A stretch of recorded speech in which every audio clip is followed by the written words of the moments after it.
एक गांव में एक आलसी आदमी रहता था। वह कुछ काम धाम नहीं करता था, बस दिन भर निठल्ले बैठकर सोचता रहता था कि किसी तरह कुछ खाने को मिल जाए। एक दिन वह यूं ही घूमते घूमते आम के एक बाग में पहुंच गया। वहां रसीले आमों से लगे कई पेड़ थे। रसीले आम देखकर उसके मुंह में पानी आ गया और आम तोड़ने वह एक पेड़ पर चढ़ गया। लेकिन जैसे ही वह पेड़ पर चढ़ा, बाग का मालिक वहां आ पहुंचा। बाग के मालिक को देख आलसी आदमी डर गया और जैसे तैसे पेड़ से उतरकर वहां से भाग गया। भागते भागते वह गांव से बाहर स्थित जंगल में जा पहुंचा।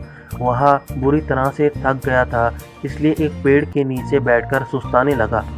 तभी उसकी नज़र एक लोमड़ी पर पड़ी।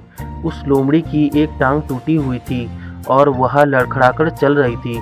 लोमड़ी को देख आलसी आदमी सोचने लगा कि ऐसी हालत में भी इस जंगली से भरे जंगल में ये लोमड़ी बच कैसी गई, इसका अब तक शिकार कैसे नहीं हुआ।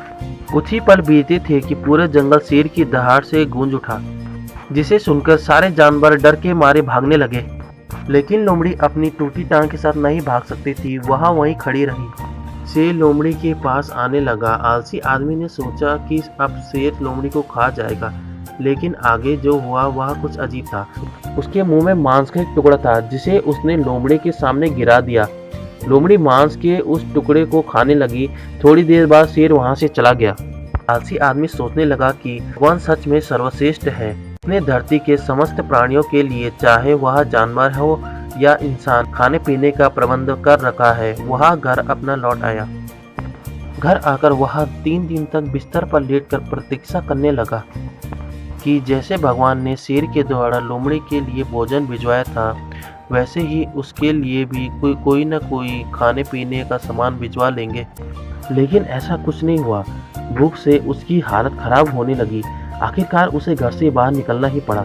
घर के बाहर उसे एक पेड़ के नीचे बैठे हुए बाबा दिखाई पड़े। वह उनके पास गया और जंगल की सारी कहानी सुनाते हुए बोला, बाबा जी, भगवान मेरे ऐसा क्यों करते हैं?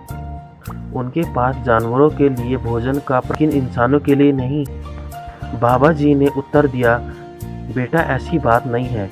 भगवान के पास सारे प्रबंध हैं, दूसरे की तरह तुम्हारे लिए भी, लेकिन तुम्हें लोमड़ी नहीं शेर बनाना चाहते हैं। हम सबके भीतर क्षमताओं का असीम भंडार है, बस अपनी अज्ञानता हमें उन्हें पहचान नहीं पाती और स्वयं को कमजोर समझकर दूसरे की सहायता की प्रतीक्षा करते रहते हैं। स्वयं की क्षमताओं को पहचानिए, दूसरों की मदद की प्रतीक्षा मत करिए। इतने सक्षम बनिए कि आप दूसरों की सहायता कर सकें। दोस्तों, अगर आपको मेरी कहानी अच्छी लगी है तो प्लीज मेरे चैनल को सब्सक्राइब कीजिएगा और नीचे बेल आइकन दबाना ना भूलिएगा, जिससे कि आपके लिए मैं ऐसी अच्छी वीडियोस आपके लिए लाता रहूंगा।